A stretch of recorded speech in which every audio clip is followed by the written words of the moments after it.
Y'all, we are live with one of my favorite people, Debrena Jackson Gandy. Debrena, we are preparing for the Living Powerfully experience. And one of the things you and I have talked about, you're my coach. I'm a transformational coach, but you're my coach. So I brought in the best of the best, right? Let's talk a little bit about uh, how other people can resurrect their resolutions. That's some language that I use. And whether it's a resolution or a goal or something they want to accomplish, what would you say to someone is one of the tips and tricks and information and insights that you share with people about what they can do to truly live powerfully? Yeah.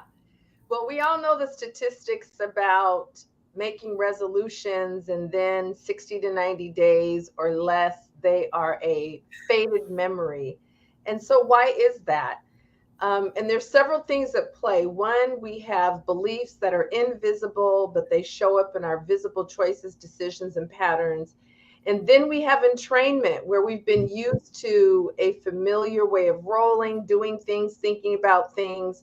And so oftentimes our New Year's resolutions are challenging both those things. Long-standing beliefs that are invisible yet have a powerful pull on us and inform our thoughts, our choices, and then also the patterns that have just become familiar.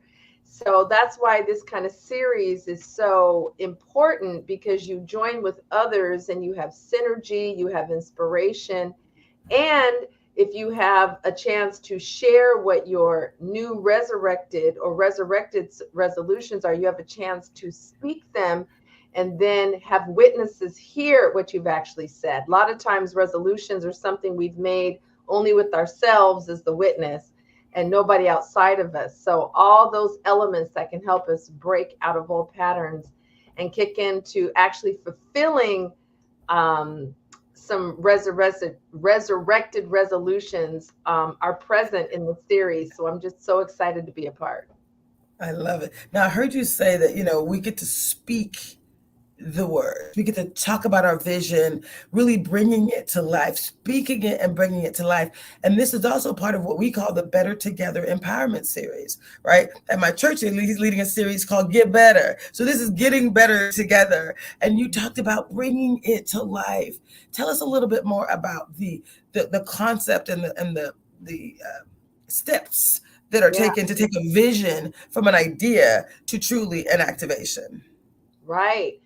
Well, there are levels of power when it comes to moving something from a thought to being real in our physical three-dimensional life.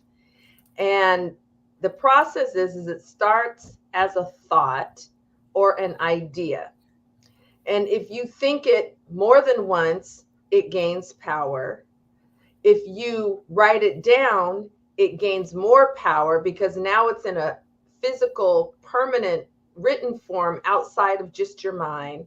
Then, if you speak it to someone who can also hold that fulfillment of the idea or vision, so you're not arbitrarily just speaking it to people that are close to you or familiar with you or you've known a long time. It has to be speaking it to those or someone who can hold that vision.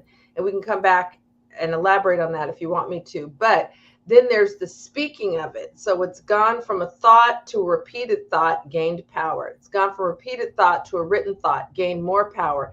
Went from a written thought to a spoken thought. So now the atmosphere is charged with the vibration of the words associated with the thought or the vision or the idea.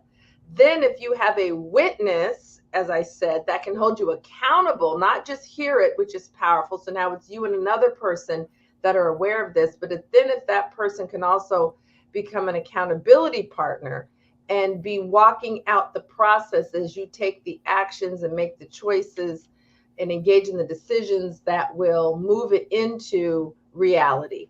And then when you do it in a group and all those steps are done in a group, that's even more synergy.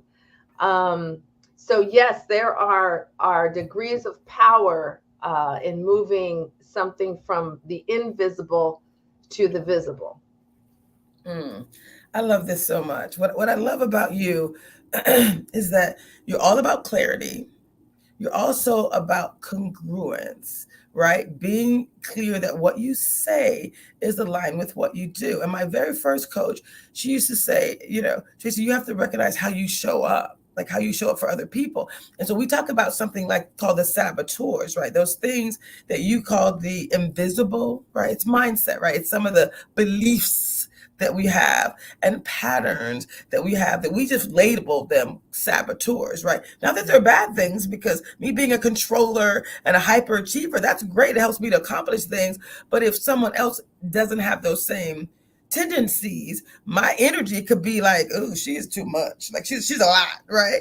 And Right. so to talk a little bit about the importance of us looking at ourselves, like truly seeing ourselves and being congruent, being aligned, having what we say we want to really be like how we show up in the world. And there's nothing more powerful than that. Yeah. So I love, those are two of my favorite words, alignment and congruence. And as I teach about them in my courses and classes and to my mentees, alignment is vertical. So you have your vision, you have your values, you have the things that you say are important to you. And for those who have a relationship with God, it would be aligned with the God of your understanding and the values and that relationship as well. So that's alignment. And then congruence is where there's a matching between the private self or the personal self and the public self. So if one is out and about and positive and loving and dynamic and hugging on people, and the man or the woman, but then in their private lives they're cursing out family members and kicking the dog, or they're quietly have an addiction so that they can keep pumping themselves up to present a certain way publicly, that's incongruent. So congruence is where your public and your private match. There's no difference in how you show up, how you interact, how you relate, how you live, how you speak. um, and then alignment is with values and with um, the divine, if that is one of the relationships that's important to you. Alignment with your word, keeping your word and moving in integrity. So when you have alignment and congruence, where those intersect, that is high levels of personal power. Mm, wow. Are there Yeah. any final things that you want to say, Debrena, if you were to invite someone on this journey to live powerfully, to have an experience really for themselves, but the Yeah. value and the idea that this actually impacts everyone around you, right? That we call it this positive contagion, right? This sage contagion. You are more powerful, and so are people around you. Talk a little bit about that contagion, that opportunity, and why people should want to engage. Yeah. Well, that's the beautiful thing, is that energy moves outward. And when you are in a space where the energy vibration is high, where the frequency is what we would call high, to give it a high vibration, um, that that transfers and it transmutes and it spreads. And a lot of times we're in environments where the vibration is lower than the one we're holding. And so then our energy drops. It starts to feel like a drag. It starts to feel heavy. We're the inspiration in the space instead of joining into a space where inspiration is the norm. So I think that's one of the reasons this is so exciting, because the synergy of when you have people coming together, adding to a high vibe, everybody is lifted by it. Um, yes, and that's so important. I love that. I love when you say everyone's lifted. Like I was talking to, we have several uh, guests that are going to be joining us. I'm featuring four of you for this first session. Pastor Braxton has been leading a series called Get Better. And he started out with saying, where are you? You got to really assess where you are, that conversation with yourself about where you are. And then the question is, do you want to get better? Like, do you really want to get better? How is it possible? Because again, I was 100 pounds overweight. I've lost 35 pounds, but I didn't really want to get better in that area. because it was my one thing that I allowed myself to do. I said I did, but I didn't really want to get better because I wasn't really ready to align what I said with Yeah. what I do. And so Yeah. I Well, think that kind of internal congruence or that internal alignment is so important as well. yeah. Well, I actually see two different questions. If you Mm-hmm. ask people, do you want to get better? 99% of us are going to say yes. We don't want to get worse. You know what I'm saying? So you want to get better, keyword want, most of us are going to say yes, even if our behavior is to the contrary. Mm.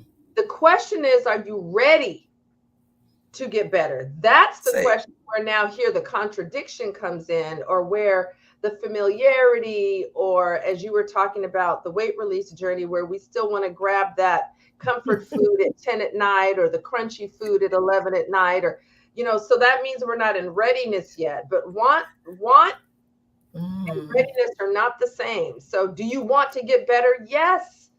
Why don't we? Because we're not ready yet. And getting ready can be different for different ones of us. Sometimes it's a matter of discipline because you got to override familiar patterns, and that's the missing piece. Sometimes it's a matter of the will is still too weak and the will needs to be strengthened. Sometimes it's deeper than that. There's some healing work that has to happen because you have some beliefs that are at play, continuing to pull you back into alignment with funky, faulty, limiting beliefs, contrary to your desire to get better. So you got to kind of dissect it because there's degrees of, what might be at play. Sometimes it's deeper than we may think. Sometimes it's just a will or discipline activation. Um, yeah.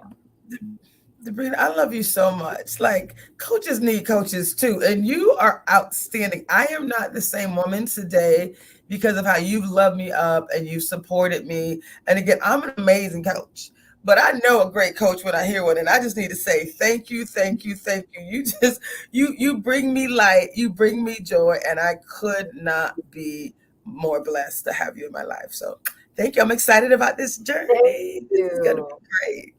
Yes. Thank you for doing this. This is awesome.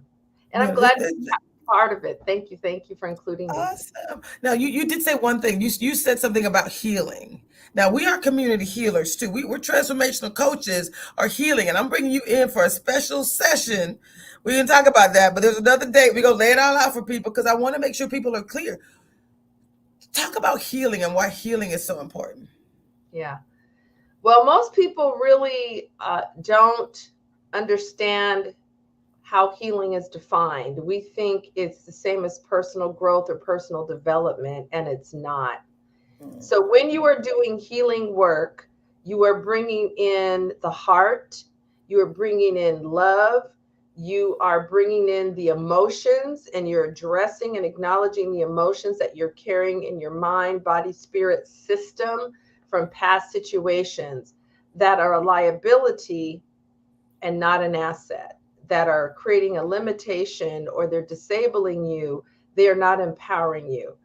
And so when you do healing work, emotions are involved.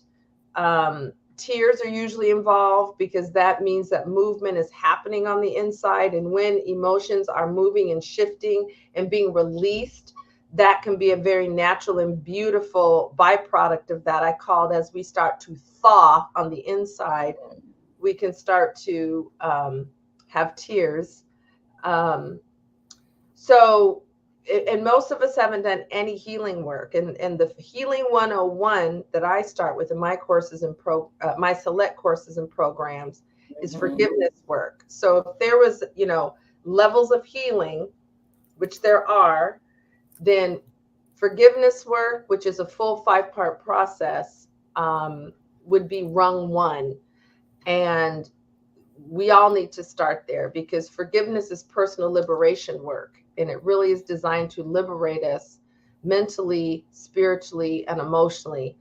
Um, and unfortunately, even though many of us have been attending, churches and sat in pews many hours of our lives, when I poll people as to how much specific healing work has been done, specifically forgiveness work, since it's strongly discussed in the Gospels and the record of Jesus's life, Um, at least asking about what forgiveness work has been done in churches, because that's our Mm-hmm. spiritual homes. And it's appalling and shocking how only 2 out of 100, because I've done the research, I've done the polling, 2 out of 100, at least women, it might be 0 out of 100 if it were men, I don't know, but 2 out of 100, 2% is the average, which is despicable, which is inexcusable to me.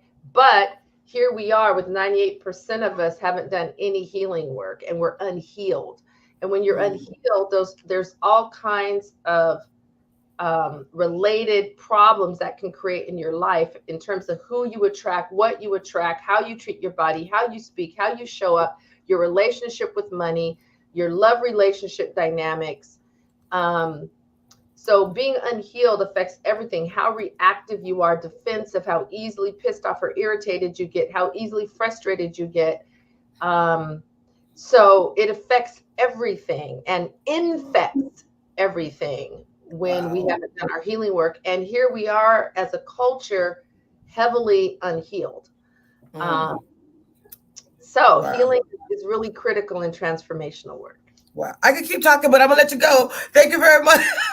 You're wonderful. I just love you so much. Truly. This is exciting. If anyone will can bring that next level of healing, it's you, because you've helped me as well. So I'm excited to bring what I know around this topic of being transformed and to bring you and others into this conversation. So just mwah, thank you, thank you. I love you, and I'm excited. We'll You're so welcome. Mwah. change lives together. Thank you. Bye.